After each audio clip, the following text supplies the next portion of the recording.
Assalamualaikum dan selamat pagi semuanya. Bertemu kembali kita bersama dengan saya, Cik Lee, dalam program On The Way. Dan tetamu bersama dengan saya pada hari ini ialah Encik Nur Muhammad Razali Abdullah dari Yayasan Islam Darul Ihsan. Kita tengok nanti mana dia nak bawa saya nanti.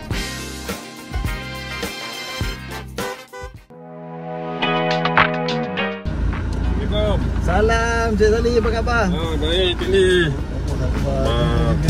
Alhamdulillah. Okay. Selamatan perlu dijaga. Selamatan utama. Okey, jadi pertamanya of course lah On The Way ucap terima kasih banyak lah sebab sudi bersama dengan kita yang pada hari ini. Saya difahamkan kita nak bergerak ke rumah anak yatim Mila dulu. Oh, Kelang. Bukan Pusat Lisi dulu, Pusat Tiga. Okay, so kita pergi dekat dulu, Cik Lee. Okay, so sambil-sambil jalan tu Cik Razali cerita kat saya lah ide tu dulu Cik Razali. Cik Razali, sebab kadang-kadang orang kat luar ni, mungkin di luar Selangor tu, dia tak berapa kenal ide tu apa. Untuk orang Selangor dia dah sedia maklum lah. So dia dah Cik Razali startkan dengan saya dulu ide tu. Apa ide tu? Okey, terima kasih, Cik Lee. Ide ni singkatan nama dia ide lah. Tapi kelama panjangnya, jelah macam kita ada bila daftar dengan jawatan pendaftaran, nama panjang. Macam saya Nur Muhammad Razali, tapi orang panggil Razali. Begitu dengan ide. Nama sebenarnya ide ni Yayasan Islam Darul Ihsan. Okey, kita ni agensi di bawah Majlis Agama Islam Selangor, MAIS. Dalam MAIS ni dia banyak agensi bawah MAIS ni. Dia ada Lembaga Zakat Selangor, Perdana Wakaf, UIS, termasuk juga ide ni sendiri. Okay, ide ni sendiri ditubuhkan kita pergi penubuhan ide sendiri. Okay. Kalau Cik Lee pada tahun 2011, time tu Cik Lee kat mana? 2011 Sinar Harian lah. Sinar Harian. Okay. Kalau Cik Lee time tu Cik Lee wartawan, kalau ingat pada 21 Mac 2011 ada satu kejadian tanah runtuh di Taqwa. Betul, Cik Lee. Dekat Kajang lah. Hulu Langat, Cik Lee. Hulu Langat. Jadi ketika itu tanah runtuh terlibatkan hampir 25 anak yatim ini tertimbus. Dan yang artinya 16-nya telah meninggal dunia. Jadi pada 24 Mac 2011 tersebut, Duli Yang Maha Mulia Selangor telah berkenan turun ke Padang. Tengok sana dan tuanku ditang pada MAIS untuk menubuhkan sebuah yayasan untuk beri bantuan segera. Dan jadinya pada 12 Jun 2011 mesyuarat MAIS ni telah meneruskan penubuhan yayasan atas berkenan Duli Yang Maha Mulia Selangor. Dan seterusnya pada 20 Jun 2012 penubuhan ide ini telah diluluskan oleh Suruhanjaya Syarikat Malaysia di bawah Syarikat Berhad Menurun Jaminan. Dan alhamdulillah pada 25 September 2012 tersebut ide ini telah mula beroperasi dan telah diserahkan kepada Program MAIS Corporation bagi segala urusan pentadbiran. Itu dari segi skop kita punya penubuhannya. Kalau tengok asas penubuhan dia tu tragedi tanah runtuh. Perkenaan Sultan kita tu. Betul. Jadi pertama dari segi bantuan bencana tadi. Kedua, pada 1 Julai 2013 Duli Yang Maha Mulia Sultan Selangor telah berkenan untuk memindahkan fungsi perkhidmatan dialisis yang sebelum ni dia bawa Program MAIS Corporation kepada Yayasan Islam Darul Ihsan. Jadi ketika itu kita mengambil alih 5 pusat dialisis. 5 pusat dialisis? Yes. Maksudnya kita nak pergi sana? Betul. Yang pusat dialisis kita pergi pusat dialisis yang pertama sebenarnya. Di bawah penubuhan kumpulan MAIS Corporation dulu. Jadi sekarang ni dua fungsi telah kita tahu. Satu bencana, kedua dialisis. Dan ketiga ni pada 1 April 2014 Majlis Agama Islam Selangor telah memindahkan fungsi anak yatim yang sebelum ni di bawah bidang kuasa Baitumal MAIS dipindah kepada IDE. Dan jadi maka itu lengkaplah 3 fungsi IDE. Libatkan bantuan bencana, pusat dialisis dan juga anak yatim. Cik Razali cerita pusat dialisis tu ada 5. Apa urusan dia macam mana dari segi pengurusan, siapa yang boleh dapatkan rawatan? Macam pusat dialisis IDE ni kita namakan brand kita pusat dialisis MAIS. Pusat dialisis MAIS, tapi diuruskan sepenuh oleh kami lah, Yayasan Islam Darul Ihsan. Dan kita ada 6 pusat dialisis. Sebelum kita ambil alih itu ada 5. Jadi kita tambah satu lagi. Yang sedia ada di Shah Alam yang kita nak pergi sekarang ni, di Wisma MAIS 3. Kedua di Kelang, di Kampar. ketiga di Sungai Besar, keempat Kawasan Selangor dan kelima Taman Lawati. Yang keenam ni yang tumbukan bawah ini ni di Bukit Jelutong. Betul, kita ada 6 pusat lisis. Dan 6 pusat lisis ni satu masa kita boleh pesakit satu bulan boleh mencecah 265 pesakit untuk perjalanan rawatan pusat lisis tempat kita lah. Dan jadi mereka ni perlu menjalani rawatan sebulan 12 kali, Cik Lee. Seorang pesakit? Seorang pesakit 12 kali, mana seminggu 4 kali. 4 kali di mana mereka mendapat pembiayaan atau sponsor daripada banyak lembaga zakat, JPA, SOKSO. Jadi di sini peranan kita ingin memberi perkhidmatan yang berkualiti. Mana kita mengamalkan konsep friendly Muslim dalam menjalankan perkhidmatan kita kepada pesakit, di mana kita pesakit ini kita harapkan kita memberi perkhidmatan yang terbaik dari segi layanan, kualiti dan juga sebagainya. Itu fungsi kita yang pusat lisis ni. Jadi yang sekarang kita nak pergi ni pusat lisis MAIS di Seksyen 3 Shah Alam ni kita ada 12 mesin, Cik Lee. 12 mesin dan kita pesakit kita ada dalam 60 pesakit. Dekat sini saja? Yes, 60 pesakit. Dan 12 mesin 60 pesakit. Dan pusat lisis MAIS di Shah Alam ni merupakan pusat lisis orang kata sulung. Maknanya telah ditubuhkan pada tahun 2007. Dah 12 tahun, Cik Lee. Dan kita dalam memberi perkhidmatan terbaik kepada pusat pesakit. Dan pusat pesakit ni sebenarnya kalau kita interview lagi, ada yang start 2000 berapa tu? 2000 contohnya dah ada 10 tahun datang rawatan kat kita.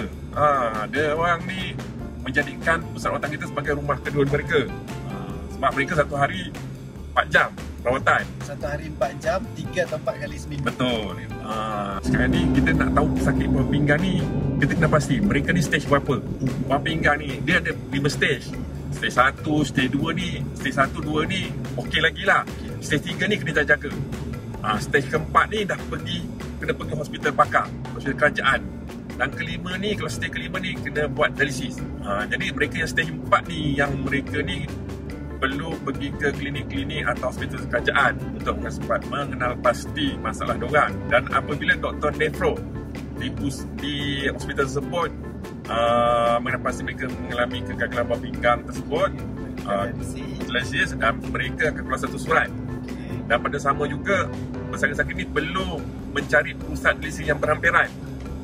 Jadi untuk konsep DID ni mereka boleh menghubungi kami terus di 6 pusat dialisis kami terus. Dan mereka sebenarnya tak keluar satu sen pun sebenarnya. Mereka dibiayai sepenuhnya oleh macam saya kata tadi, lembaga zakat, JPA, SOKSO. Dan mereka cuma pergi meneliti rawatan mengikut masa yang tetapkan. Percuma. Di pusat-pusat rawatan tu. Betul, percuma dengan dibiayai oleh tali sponsor. Betul. Kalau orang-orang korporat ada boleh main peranan ke dalam? Alhamdulillah, sebab kita banyak berkooperasi dengan sebelum ni dengan beberapa syarikat korporat, antaranya Sentral Sugar memberi sponsor dia bentuk mesin dialisis. Mesin dialisis ni mesin tu mahal. Satu mesin dialisis 44,000. Satu mesin 44,000. Alhamdulillah. Hayat dia tu berapa lama? 10 tahun. 10 tahun. Dia 44,000. Contohnya Sentral Sugar. Yang pernah bagi sekarang BSN pernah sponsor juga mesin. Alhamdulillah. Selain BSN, Bank Muamalat pun ada. Banyaklah, Cik Lee. Bagi syarikat korporat. Tapi syarikat korporat ni lebih bagi bantuan bentuk barang lah. Betul. Kelengkapan. Tapi yang untuk sakit dan rawatan dialisis ni dibiayai oleh sponsor tadi lah. JPA, zakat, SOKSO, apa-apa semua lah. Jadi kita yang risau bila sakit buah pinggang ni, kita berisau tak ada duit nak bayar lah, tak perlu risau ni. Kita kat luar sana banyak dah penaja, cuma kita nak cari kat mana tu je. So kepada pesakit kat luar sana tu, kalau rasa perlu dah dapat surat daripada doktor tu, betul, carilah JD. Betul, cari JD. Kita ada di 6 tempat di Selangor, dan insyaAllah kita akan buka lagi beberapa tempat. Dan terkini insyaAllah kita mungkin dalam setahun 2 tahun ni di Masjid Puncak Perdana, Masjid Rodah di Puncak Perdana. Buka pusat kat situ? Yes, adalah masjid. Jadi itu mungkin kita punya ke-7 pusat dialisis kita. Seterusnya di Gombak, di Masjid Amaniyah Gombak, dan seterusnya di Masjid Jamik Kajang. Itu perancangan kita dalam masa 7 tahun. Kalau macam ni proses tu semua ide yang aku uruskan lah untuk dapatkan tempat, mesin apa semua tu semua ide yang Betul. Nurse-nurse pun bawa ide ni. Sekarang kita ada jururawat. Kita semua ada pos basic. Dia ada jururawat ni bukan sembarangan. Kita tapis apa semua kalau tak cukup. Ilmu tak cukup. Dia punya ni kita hantar. Dia bukan sembarangan lah. Betul, bukan sembarangan. Dia buat operasi setiap hari? Setiap hari, kecuali hari Ahad. Dia bermula pukul 6.30 pagi sampai pukul 7 malam. Jadi pekerja kita ni biasa dia buat 2 shift lah.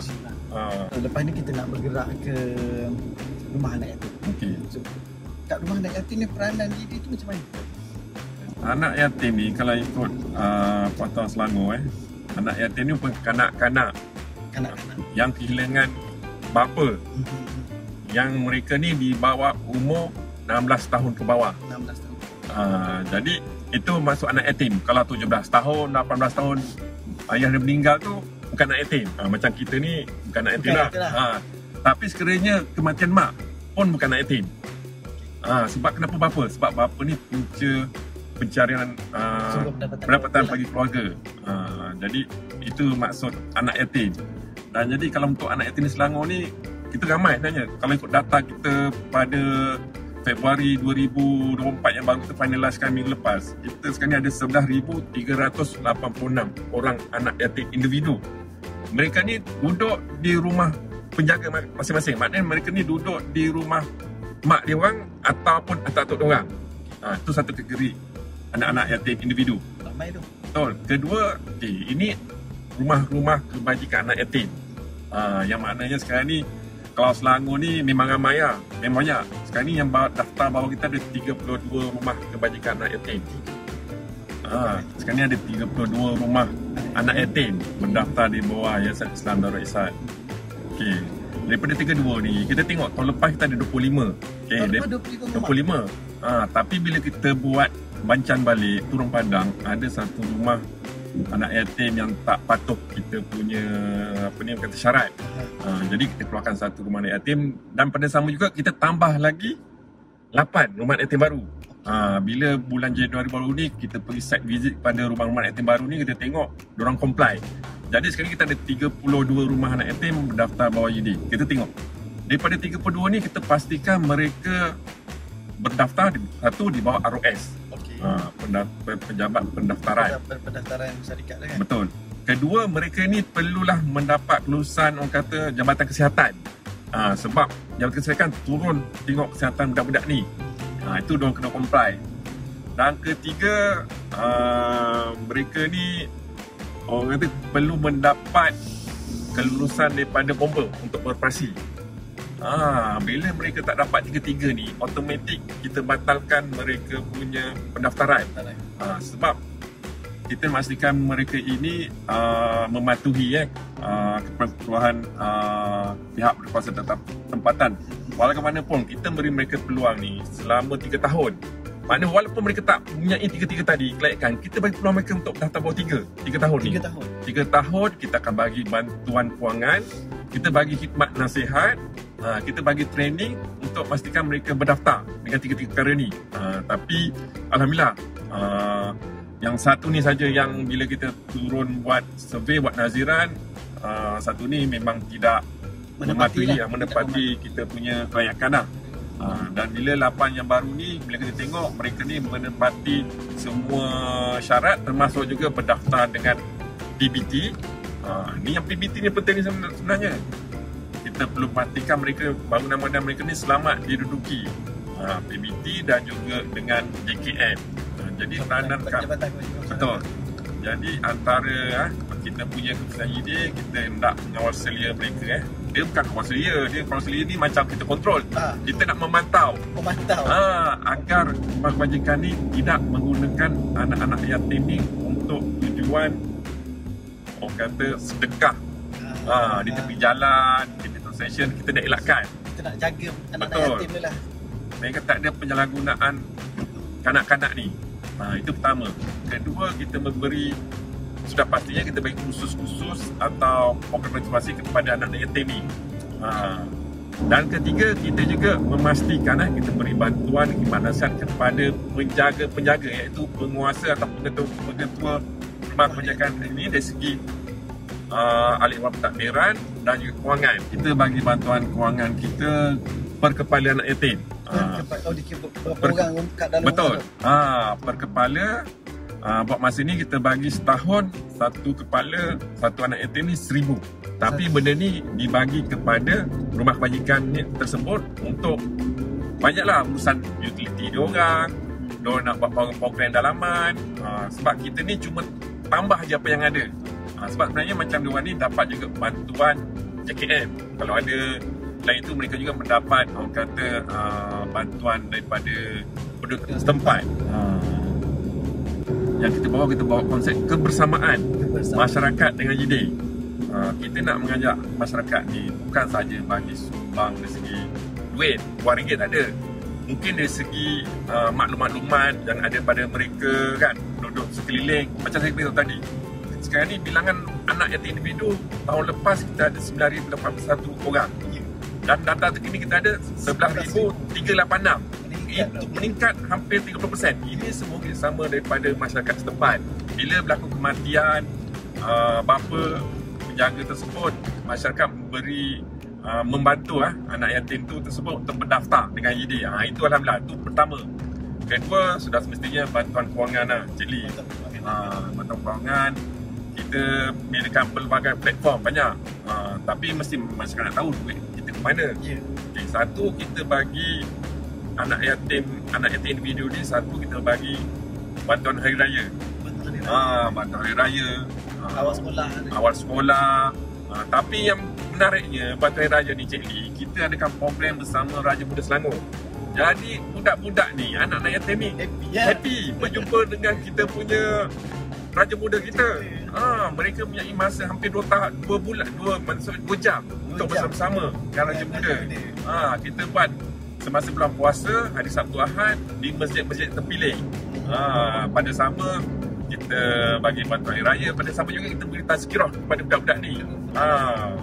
Jadi pengisian mereka dapat masa program yang dia buat tersebut sudah pastinya duit dan juga pengisian kerohanian. Kenapa nak kena ada satu komplek ni? Kapasiti dia macam mana? Dulu 7,000 seingat saya pada 2016. Sekarang ni 2014, dah hampir 8 tahun, meningkat hampir 80%. Sekarang ni 11,386. Dan saya yakin sekiranya orang kata bantuan masyarakat apa semua, insyaAllah anak yatim ni bilangan akan meningkat. Sebab satu yang kita tengok, bila data-data daripada kita yang ada pada IED ni, daripada 11,306 orang anak yatim tersebut, hampir 90% mereka ni, penjaga mereka berpendapatan 5,000 ke bawah. 5,000 ke bawah, 90% 5,000 ke bawah. Jadi kita nak mereka ni, anak-anak mereka tidak terpinggir dari segi pembelajaran. Jadi kita mewujudkan satu kata kompleks anak yatim. Dan alhamdulillah pada 2017 satu syarikat korporat Central Spectrum Sembilan Berhan telah mewakalkan tanah dia 3.4 ekar dan juga wang banyak dia punya wakaf sebanyak RM5 juta untuk dijadikan kompleks anak yatim tersebut. Diwakafkan tanah dengan wang, betul, alhamdulillah. Jadi projek tersebut telah bermula pada tahun lepas bulan Julai dan insya-Allah akan siap pada Januari 2026. Jadi projek itu kami masa dalam 24 bulan. Dijangkakan kita boleh beroperasi sekitar Jun 2026. Jadi bila beroperasi, yang datang ternyata anak yatim dari mana tu? Yang dah rumah-rumah yang masa dia ada ke ataupun yang 11,000 tadi. Okay, kita akan ke kompleks ni. Kita ialah sudah pastinya kita akan buat survey mereka yang betul memerlukan. Jadi sekarang ni kita tak ada ambil konsep budak ni pandai tak pandai, kita ambil tak ada, kita ambil dari segi satu keperluan orang, latar belakang keluarga. Itu perlu kita nak pasti mereka mengikut latar keperluan keluarga. Jadi kapasiti kita ada sekarang ni di kompleks ini tersebut 150 orang. Jadi 150 orang daripada 11,386 tu cuma berapa persen je Cik Lee? Sikit je. Tapi pada sama je kita ada juga yang tipe rumah macam tadi. Jadi mereka ni boleh ambil sebahagian. Progres sekarang ni kita dah progres sampai 9%. 9%. Cuma itulah kita minta bantuan orang ramai lah. Sebab macam Yayasan Islam Raisan ni kita bergerak sendiri Cik Lee. Kos 16.6 juta dan sekarang ni kita punya collection atau sumbangan yang kita dah dapat sekarang ni 9.6 juta. 9.6 juta. Jadi short dalam 7 juta lah. Jadi 7 juta ni kita perlu, bila progress ni 9% kan, kita perlu kurangnya tahun depan kita dah complete kita punya kutipan dana tersebut dah. Okay. Kalau nak membantu, nak sumbang tu nak salur ke mana? Macam Yayasan Islam Raisan kaedah menyumbang ni kita banyak platform yang kita ada. Satu, potongan gaji Cik Lee. Potongan gaji mana-mana kawan-kawan kita di sana yang ada majikan tu, boleh lah kita boleh approach majikan diorang untuk potongan gaji. Dan bila potongan gaji ni, kalau di Selangor ni kita dah ada 20 agensi. 20 agensi. Banyakkannya agensi kajian negeri lah. Itu pertama, potongan gaji. Kedua, kalau bulan puasa ni Cik Lee, orang nak raya ni orang nak bayar zakat fitrah. Betul. Jadi kita bersama-sama dengan amil zakat fitrah ni mengedarkan kupon anak yatim. Ambil untuk bayar zakat. Betul. Jadi kupon ni RM2 je satu keping. RM10. RM2 Cik Lee. RM2 Cik Lee. Kalau orang tu bayar zakat RM7, RM2 je dia top up untuk anak yatim. Jadi kupon tu berasingan. Tapi yang bantu kita ambil zakat yang sama. Yang bantu ambil zakat yang sama. Betul. Jadi untuk tahun ni kita dah push semua daerah ambil. Jadi kita harapkan kalau nak puasa ni, kalau mereka nak bayar zakat fitrah nanti, top up lah RM2. Kalau nak lebih pun tak apa Cik Lee. Sekurang-kurang hanya RM2 lah. Cik Lee. So kepada yang menonton kita pada hari ni lah kan, boleh ambil peluang ni lah kan, untuk sama-sama membantu anak-anak yatim ni. Dapat RM2 je lah setiap pembayaran zakat yang kita buat pada ambil benda-benda dengan teman kita kan. Jangan lupa ambil peluang tu. Kita ada satu apps untuk orang ramai boleh menyumbang. Kita nama apps kita Infak ID. Infak ID. Maknanya sahabat-sahabat boleh download Infak ID. Maknanya di situ kita boleh tahu berapa derma yang kita dah buat setiap orang. Kita boleh monitor. Kita patut kita boleh set. Kita nak derma pagi subuh, macam nak bulan puasa infak subuh kita boleh buat setiap hari. Infak maghrib boleh, kita boleh set. Jadi kelebihannya dengan ide ni, kita boleh bagi resip kesajukan. Jadi masyarakat, sahabat-sahabat di luar sana ni, ialah kita faham sedekah juga, tapi ialah satu lagi ialah kita ni beri galakan kepada peluang tu kita grab kan. Saya mengajaklah sahabat-sahabat luar sana bersama-sama ini kita biarkan rakyat yatim, sama ada dari segi idea kan, dari segi bantuan kewangan. Kita jangan jadikan anak-anak ni terbiar. Kadang-kadang jiran kita pun, kita tahu jiran kita ada anak yatim, tapi kita pun tak bantu. Jadi kita pun tak bantu segi pendaftaran apa semua. Jadi kalau kita tak mampu dari segi bantuan kewangan, kita faham, mungkin sahabat-sahabat boleh bantu daftarkan mereka di IDE. Senang saja, boleh pergi website kita www.ide.com.my. Bantu daftar aja. Betul, daftar. Seterusnya IDE akan uruskan semua. Jadi penting pendaftaran. Bila pendaftaran ada, baru kita boleh turun ke bawah. Tapi yang bagusnya Cik Lee, kita ni bersama bersama dengan nazir-nazir masjid. Jadi mereka ni beri kadang memberi input dari segi pendaftaran. Kita mengukur mereka pendaftaran melalui mereka lah. Jadi saluran pendaftaran anak yatim ni online dan akan disahkan oleh nazir-nazir masjid tersebut. Walaupun jiran daftar online, nazir masjid akan sahkan balik. Itu yang bagusnya. Jadi nazir ni boleh berperanan juga sebenarnya. Jadi satu pendaftaran dah sudah pastinya dari segi sumbangan kewangan Cik Lee. Jadi harapkan sahabat-sahabat di luar sana dapat membantu anak-anak yatim ni melalui Yayasan Islam Raisan. Semoga amal jarah kita ini diterima oleh Allah Subhanahu Wa Taala. saya rasa dah cukup panjang lebar dah. Kita mengharapkan orang ramai di luar sana boleh sama-sama ambil bahagian untuk sama-sama main peranan kita dalam membantu anak yatim, dan kita bagi sokongan kepada kita meneruskan usaha-usaha seperti menyenangkan orang ramai dan orang ramai. Okay, sampai kita jumpa lagi di episod akan datang. Saya Cindy, terima kasih sekali lagi kepada Encik Razali sudi bersama dengan kita. Semoga segala urusan kita semua ini dimudahkan Allah SWT. Kita jumpa lagi. Assalamualaikum.